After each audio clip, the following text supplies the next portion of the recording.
Hello and welcome to StateScoop's Priorities Podcast. I'm Colin Wood, StateScoop's editor. For this episode, I interviewed Kevin Greene, who's the Public Sector Chief Cybersecurity Technologist at BeyondTrust, a company that develops software for privileged access management and vulnerability management. We talk about frontier AI models, the fast-moving target of patching cybersecurity vulnerabilities, and perhaps unsurprisingly, given his role, why he thinks privileges and access should play a larger role in organizations seeking to be more proactive in their cyber defense. But first, here are the top stories this week. 1 year after deadly floods in Texas Hill Country, many regions are updating their warning systems, but adoption still remains uneven. 29 counties have signed agreements with the state, but in the state's more than 200 remaining counties, many communities still lack warning sirens, largely due to cost. Ralph Johnson, who has spent the last 3.5 years as Washington State's Chief Information Security Officer, announced in a LinkedIn post on Friday that he'll step down from his role in September. Cybersecurity has never been just a job for me, Johnson wrote. It has been a mission, a responsibility, and a professional community that I care deeply about. Illinois Governor J.B. Pritzker this week signed a bill into law that adds a new layer of oversight for developers of advanced AI systems operating in the state.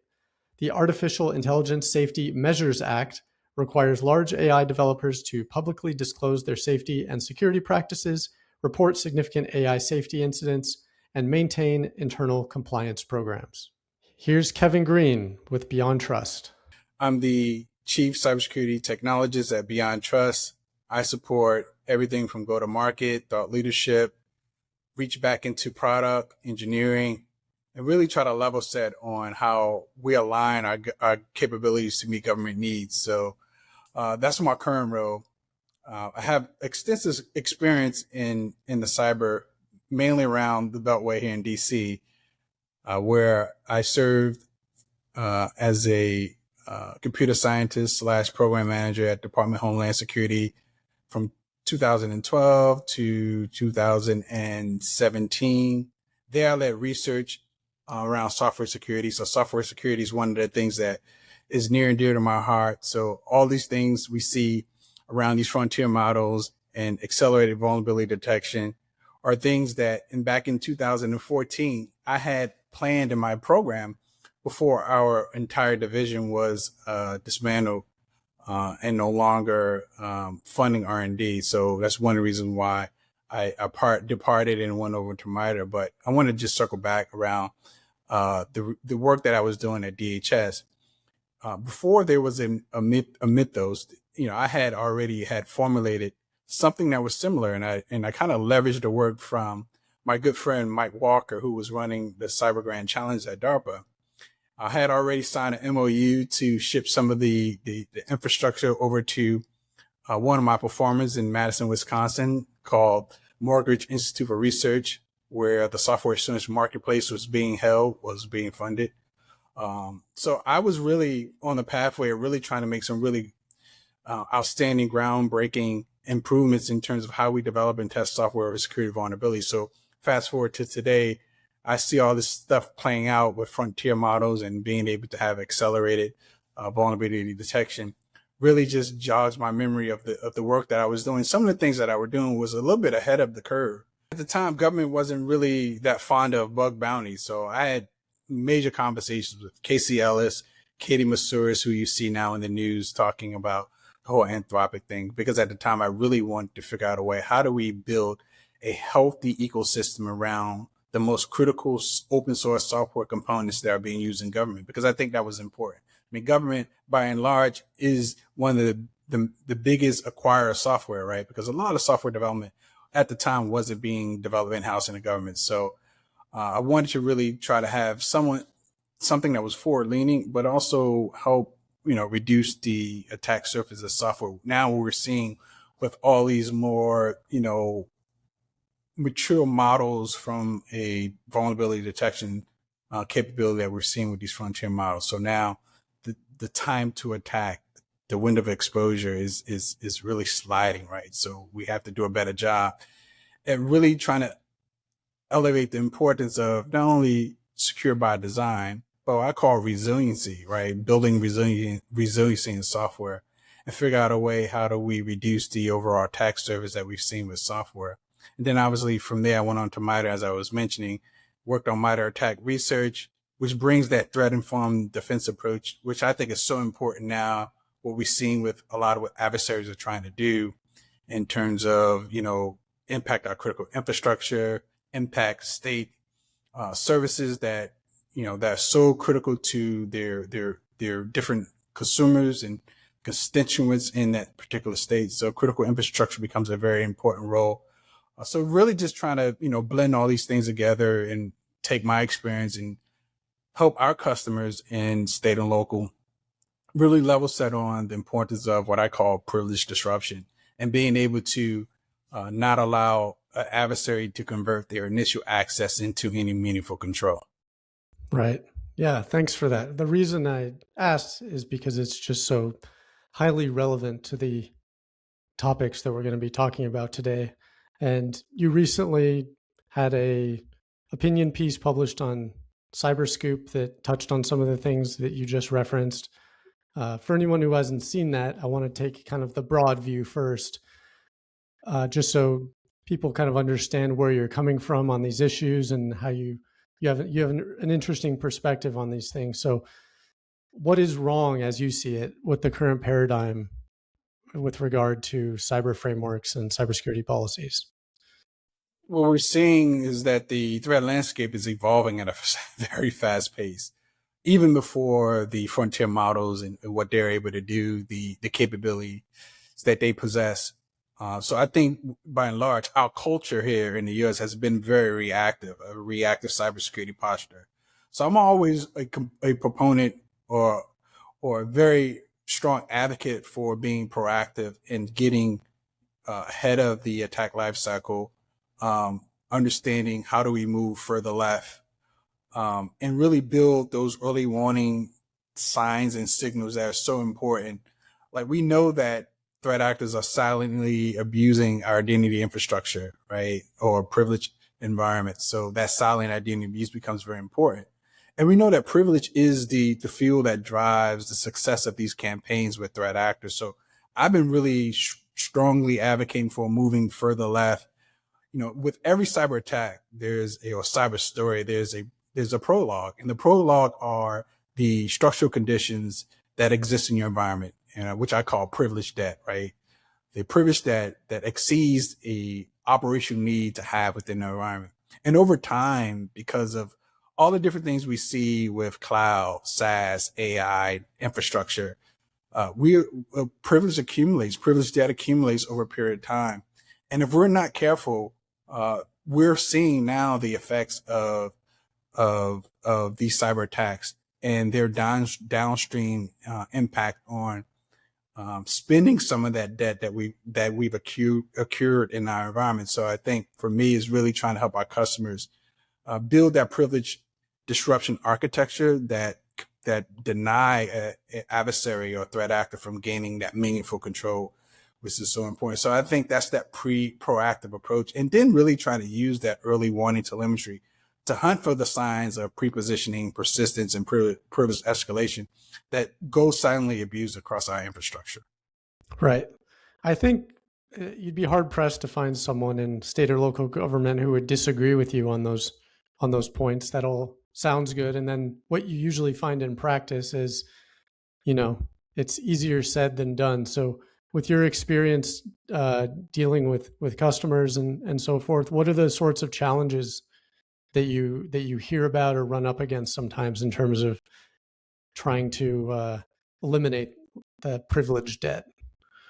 So I think one big part of it is not having the right set of capabilities. I don't want to really say tools. I want to say capabilities, solutions, or the right architecture. I think, because the threat landscape has moved so fast, I think a lot of technologies investments are no longer providing the visibility, is no longer providing the biggest bang for our buck. So we're behind the power curve when we start talking about really trying to gain that total visibility across our entire identity estate, so we can see when privilege that privilege creep happens, a privilege sprawl happens that allows for the debt to accumulate over a period of time. So having that full visibility across your humans, non-human identities, as well as your agentic AI environment becomes very important, because you can't protect what you don't know about. And really using that to drive whether or not we're building systems that meet compliance, right? Every organization has some compliance baseline, some compliance mandate for building and implementing systems. Over time, you need to understand whether or not certain systems are being implemented or falling out of the baseline, and whether or not people are conforming to the baseline. So I think that's a big part of it, the visibility across the entire DNA state. And the other is, no matter what CISO I talk to across the different states, resource constraints become very important. So how do we use automation as a way to do some of the heavy lifting, but also focus on the things that matter the most, right? We can't solve world hunger in a day. So I do think if we understand how to take more of a threat-informed defense approach, then we can prioritize the things that matter the most. And I think, at some point, I'm going to say this, I think, I was at Critical Effects DC a couple of weeks ago, and I made this comment. And I think we're at a point now where we have to concede something. And I think initial access is the thing we have to concede. And the reason why I say that is, we know that there's MFA bypass. We know that there's AI use in phishing. Like, these things are cheap and commoditized, right? So we're seeing a lot of threats that are being successful from initial access standpoint. And I talked about the privilege debt, but the problem we have is we have to shift our strategies, our design, our infrastructure to be able to disrupt that privilege. So even if initial access is successful from a threat actor perspective, we can't allow them to convert that initial access for impact and progression. Because at the end of the day, most cyber attacks, no one sees the data leaving, right? That exfiltration becomes very important. But I do believe that there's this choke point, right? Where if you look at the MITRE attack lifecycle, it starts with persistence, privilege escalation, and then lateral movement. If we build strong controls around that, I think we put ourselves in a better position to be resilient and start after capabilities and behaviors. Right. And now you talked about things moving fast. And today that means these frontier AI models. To start with, I wanted to talk about those models and also how they've been jailbroken in recent weeks for well, they just have to do it, right? If it's like, why do you climb the mountain? Because it's there, right? I think that's probably what people would say.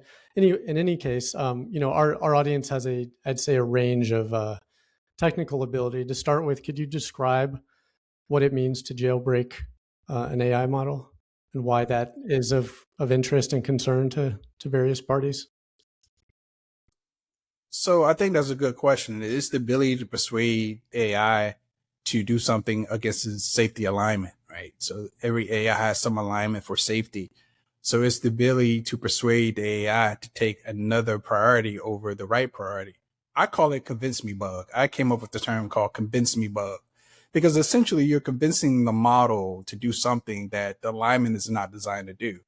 And I've made several arguments that, jailbreak is going to happen. That's not, that's part of doing, that's part of innovating. That's part of making mistakes. That's part of, trying to be on the cutting edge of technology. But what we can't allow is for if an AI model, or if someone's able to jailbreak a AI frontier model, we can't allow them to inherit the execution authority to be operationally dangerous. So that goes back, this common theme about privilege debt. That execution authority is what allows a threat actor to do malicious thing and do things that can operationally impact our environment, disrupt our environment. So I do think jailbreak, while is going to happen, right? And I think now what we've seen with Anthropic is they came out with their jailbreak assessment framework, and a lot of people are now complaining that it's affecting their performance, is affecting the quality of using these models to the point you really can't do anything. What it's doing is every time a security function or something is being triggered, it forces them back down to the Opus 4.0, 4.8 model. So at some point, are we going to innovate? Are we going to use our lessons learned around really controlling what these agents can do, these AI can do? I think that's the most important thing, understanding the footprint, the scope in which these frontier models have across our environments, across infrastructure. And I think, I don't want to sound like a broken record, but I do think it comes back to that visibility and understanding how we provision AI. What are the touch points from a design perspective that we're allowing these frontier models and these agentic models to touch within our environments? And are we controlling the scope of these connections, whether it's API, whatever the case may be, whatever integrations, are we controlling that and having that visibility to understand when a model is doing something that it's not supposed to do, so we can really reduce that blast radius that's so important?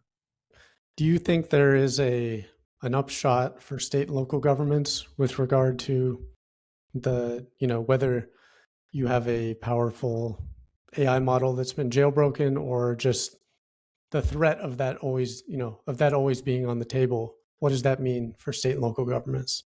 The threat is always there, right? Even with the Anthropic assessment framework for jailbreaking, I do think that is there. I mean, two things I always say is undefeated, right? Misconfigurations of human error. So, we've seen that across, my 30 plus years in IT and cyber. So we can safely assume that there's going to be another class of jailbreak attempts that will happen that goes outside of the existing framework. So with that being said, I do think it's important to, if you're going to do and adopt these models in your environment, is important to understand the debt that these models sit on top of, right? Because downstream, we know the fact if a user, a malicious user, is able to implement some type of jailbreak and get the agent to do something that goes against its alignment, the first thing it tries to do is look for the execution authority to do it, right? So I think if we can control that, pay that debt down, I think state and local agencies will have a more safer way to roll out AI. At the end of the day, I always say, even with AI, you need to have a safe, reliable, trustworthy policy that governs how you implement AI within your environment. So I think that's important to really kind of help state agencies not lose focus of that policy, that governance model, so that you can understand how you can implement technology and how it affects your environment. What is privilege disruption? To me, is when I was waiting for the new cyber strategy to come out back in November, December, and it talked about shaping adversary behaviors. And I was like, what other way to shape adversary behavior is to cut off the fuel that drives their campaigns, right? And to me, the way to do that is to disrupt privilege, right? It's since you're not allowing them to convert whatever initial access they have in your environment, whatever foothold you have in your environment, you're not allowing them to gain that privileged access, right? Because that's the fuel that drives their cyber attacks. And what we're seeing is, when you're able to shape adversary behavior, you impose costs, uncertainty, and risk to the operations. So we're never going to stop cyber attacks, but I do think if we raise the level of effort to make it a little harder by using the choke point that I talked about earlier to cut off the fuel, right? So that we can disrupt their potential access. And we have to assume that there is some identity abuse that's happening in your environment. And the other thing I want to make point of is, because the environment has evolved, the threat environments have evolved so much, identity is not where the risk is.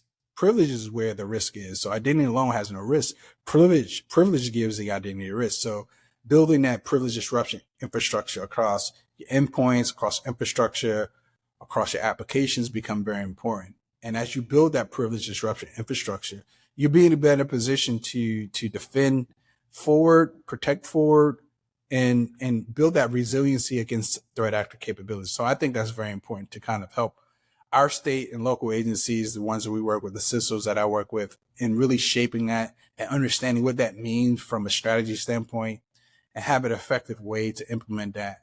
So they have the confidence in implementing the newer technologies like AI without having the fear of wondering, the agent chaos that happens that we were seeing now. I call it agent chaos that we're seeing now with some of these agents being misconfigured and just feeding off the privilege that they are allowed to inherit over a period of time. Right. Do you think it's as not simple exactly, but is it as limited to privilege the solution, or are there other aspects of kind of security frameworks and security practices that need to be remediated to put the good guys on a better footing? I think is privilege to me has to elevate as a critical component of cyber defense.